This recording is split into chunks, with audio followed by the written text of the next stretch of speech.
Well, by the way, in case I forget to say this, congratulations on getting 1 million subs on YouTube. First milli. First milli. First How's milli. it feel? It felt good because I got the million while I was on live.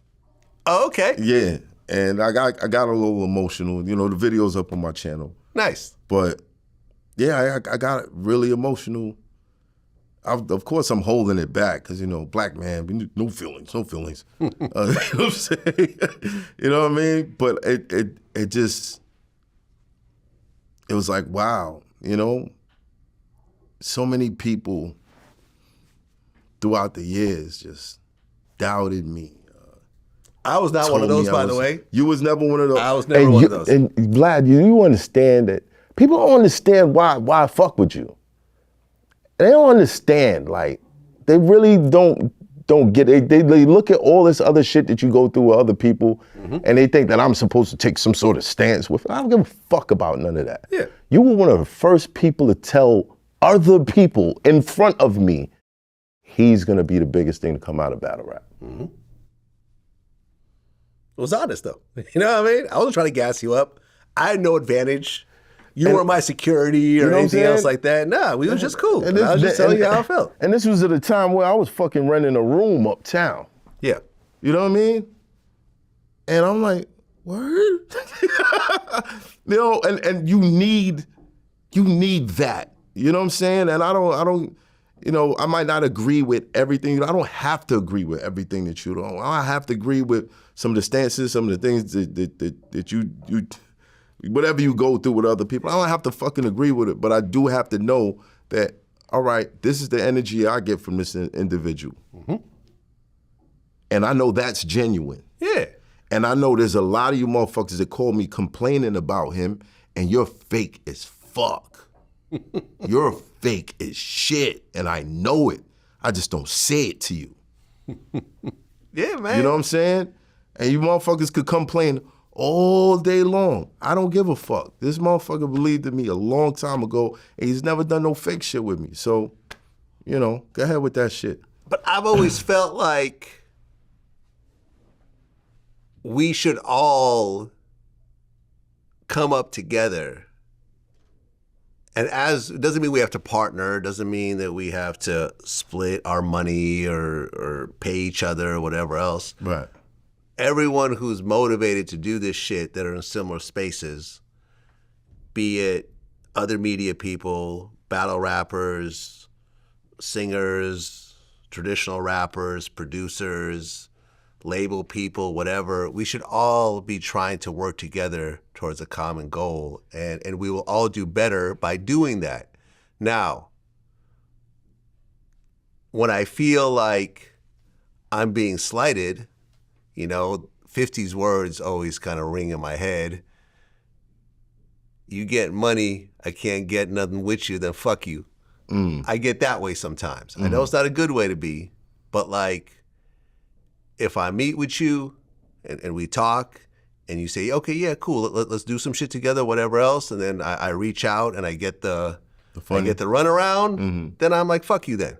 You know what I mean? I know it's not a good way to be. It's me being immature and petty, but I feel like I'm extending my hand to you. I bring a lot to the table, especially on the YouTube side, because I've been doing it longer than anybody. Right. And I feel like if you fuck with me, it will not be one-sided. I will always give back in one way or another. Right. So when you just act like, after you told me something and then you give me the Hollywood runaround, then it's like, all right, fuck you then. And that's where some of these discrepancies come these things happen, and why, Vlad's, you know, he's always trolling or he's doing this and getting into it with this person or another. It's because like, okay, well, I got a fuck you kind of reaction, so it's fuck you too. Right. But had any of these people spent the time to actually say, okay, let's try to do something together, and let me actually stand behind my words, it would be a situation where everyone benefits. Because if you look at the people I fuck with, they all are like you. I fuck with Vlad. I don't give a fuck what other people are saying. Right. Academics, Charlemagne, Adam 22, Sean Cotton, Tony Yayo, Boosie. Like literally, I have so many regular guests that have never. Yeah, a couple people have backed away from me, and that's cool. Right. But the vast majority of them are all rocking with me year after year after year because I feel like we could all benefit together. Right. I will go out of my way to share information with you. You've never approached me with anything, and I'd be like, nah, I remember, I'm not going to say who it is, but this one smaller YouTube channel had a guest on their show that I wanted to interview myself. I did a quick search, couldn't find the guy's contact, so I reached out to him, hey, can you send me the contact info of so-and-so? They said, I'll do it after you do an interview on my platform. And I'm like, for a contact? I'm like, man, That was a bad negotiation. I'm like, get out of here. That was a bad negotiation. And I ended up finding the person anyways. I interviewed them, and I sent them a link to the interview, say, Right. you just passed up a business opportunity. He goes, oh, what? So you would have just given me a contact if I would ask for it? Yes, actually, I would have. Yeah. I would have checked with the person first and say, hey, so-and-so wants to reach out to you, but it's a fucking contact. But then that's the smoke and mirrors. That's the public. That's all these people who are trying to paint this separate image about who you are that hits their mind first, and then they're like, I'm dealing with this type of person, so I'm gonna move like this. You know what I mean? Like, it's like come on, man. It's not a move. Having someone go in and do an interview on your platform, take time out from their day, spend hours, go somewhere, move their schedule around, whatever else, to do something that will benefit your platform by, uniquely, because I won't benefit because it's a much smaller platform. You know what I'm saying? Mm-hmm. In exchange for just passing over a contact? That's silly. It's ridiculous. It's ridiculous. It lacks a sense of business. Just basic business sense. I will absolutely, if anyone asks me for anybody that I have a contact for, if I know them on any level, I will reach out to that person and say, hey, so-and-so wants to reach you. Right. Do you want their number? Do you want to send them your number? Or are you just not interested? Right. And I get all three answers on various occasions. And I'll reach back and say, hey, yeah, I reach out to the person. I mean, there was a certain person who's a regular on Vlad TV. I'm not going to say who it is. You reach out to me and say, hey, I want to get this person on my show. I reach out to the person. They say, nah, I don't really want to do it. Yeah. Okay. I'm not going to say who. You mentioned that person. Yeah, I mentioned him earlier.